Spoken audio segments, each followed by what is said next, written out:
A'udhu billahi minash shaitanir rajim, bismillahir rahmanir rahim.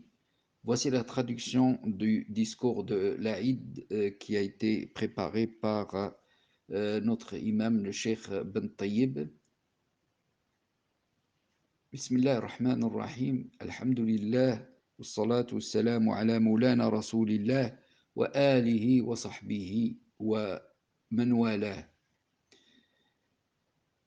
Chers bien-aimés en Allah, le contexte du Covid-19 de cette année a empêché la célébration de l'Aïd comme on le fait d'habitude à l'aérodrome d'Annemasse, dans un espace ouvert.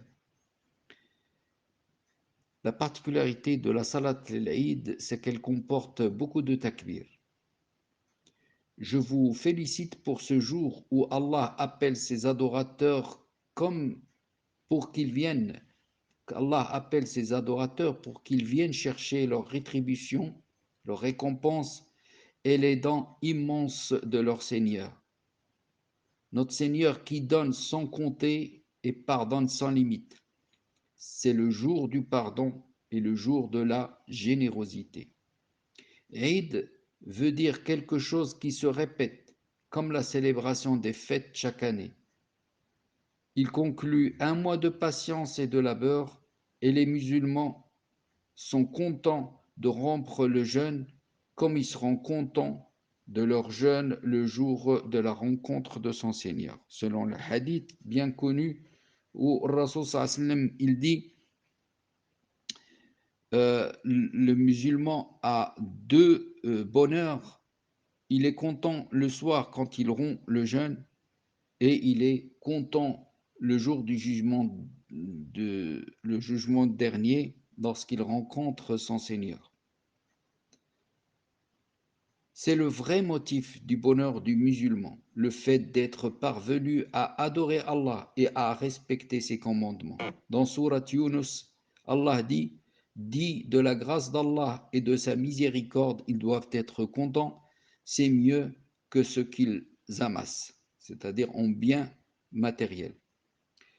Il n'est pas donné à tout le monde d'adorer Allah et de pratiquer ce culte qui mène au bonheur ici-bas et dans l'au-delà. Seuls ceux qu'Allah a choisis y ont accès. Obéir à Allah est donc une grâce, un cadeau, un privilège qu'Allah nous fait. À chaque fois que le musulman obéit à Allah, il est en fête. Et à chaque fois qu'il lui désobéit, il est en deuil. Car la vraie perte est celle de l'âme. Allah dit dans Surat Zumar, dit, les vrais perdants sont ceux qui auront perdu leur propre personne et leur famille le jour de la résurrection. C'est certes une perte claire. Allahu Akbar, Allahu Akbar, Allahu Akbar wa lillahi alhamd. La fête n'est pas la porte ouverte à tous les péchés, comme le comprennent certains, notamment également pour les mariages.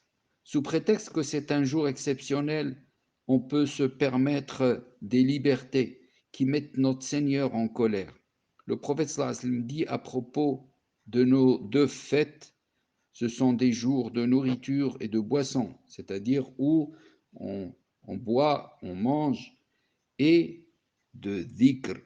Wa dhikri lillahi azza wa jal. Et ça, c'est important, il ne faut pas l'oublier. Ce n'est pas parce que c'est un jour de fête qu'on est dispensé de lui obéir. Ali ibn Abi Talib, radiallahu anhu, dit: c'est un jour de fête pour celui dont Allah a accepté le jeûne, a pardonné les péchés et a accepté les œuvres. On peut donc faire de chaque jour de l'année une fête à partir du moment où on y obéit et on fait plaisir à Allah. Et là, il y a une histoire de Abu Saïd al-Khudri, qui est un grand sahabi, avec son fils, où un jour de fête, il le voit, Abu Saïd voit son fils qui porte des habits qui sont délabrés, qui sont vieux. Et il est triste pour son fils, il a peur qu'il soit traumatisé par le fait que lui, il porte de vieux habits et que les autres garçons, les autres enfants portent des habits neufs. Il va le serrer dans ses bras et il lui dit, je suis triste pour toi car j'ai peur que tu sois malheureux à cause du fait que tu ne portes pas des habits neufs. La réponse de son fils est extraordinaire puisqu'il lui dit au papa, ne sois pas triste, la fête n'est pas mettre des habits neufs, mais c'est la fête, c'est craindre le jour du jugement dernier. La fête, c'est de demander plus à Allah, plus d'adoration. La fête, et la vraie déception, pardon, la vraie déception est pour celui qui lui désobéit et contrarie ses parents et perd devant les gens son honneur et sa pudeur. À ce moment-là, Abu Saïd est très content. Il lui dit, c'est toi qui as compris le vrai sens de la fête et tu m'as soulagé de ce poids moral que j'ai envers toi.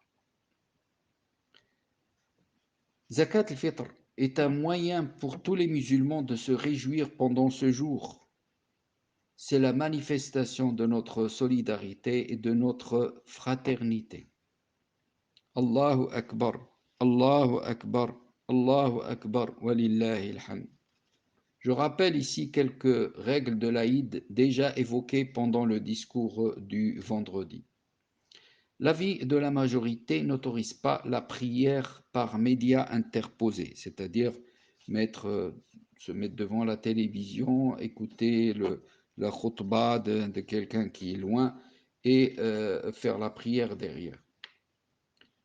La majorité n'autorise pas cette façon de faire. Donc le chef de famille peut très bien faire la prière de l'Aïd sans discours, avec 2 rak'at. La première rak'at, elle commence par 7 takbirat, y compris la takbirat al-ihram. Et la deuxième, il en fait 6. Il lit de préférence surat al-A'la, la première rak'at, et surat al-Ghashiyah, la deuxième.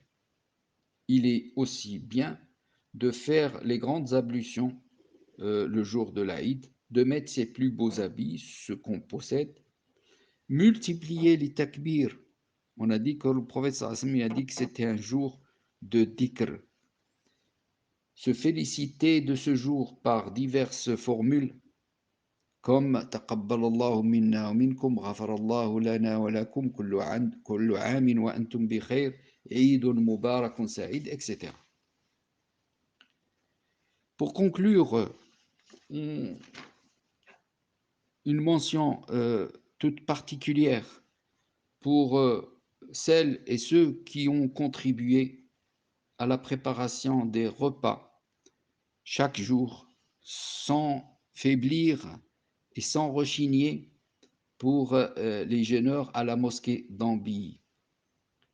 Les derniers jours du Ramadan, nous sommes arrivés à plus de 250 repas par jour qui sont conditionnés dans des sacs avec de la nourriture d'excellente qualité qui non seulement pouvait servir à la rupture du jeûne, mais aussi au suhour. Et là, une mention spéciale pour nos sœurs qui se sont énormément investies en donner de leur temps et de leur énergie. On prie Allah subhanahu wa ta'ala pour que qu'il les garde, nos sœurs, avec leurs enfants, qu'il les bénisse et qu'il mette la baraka dans leur foyer, qu'il dissipe leurs inquiétudes et leurs soucis, qu'il veille sur toute leur famille.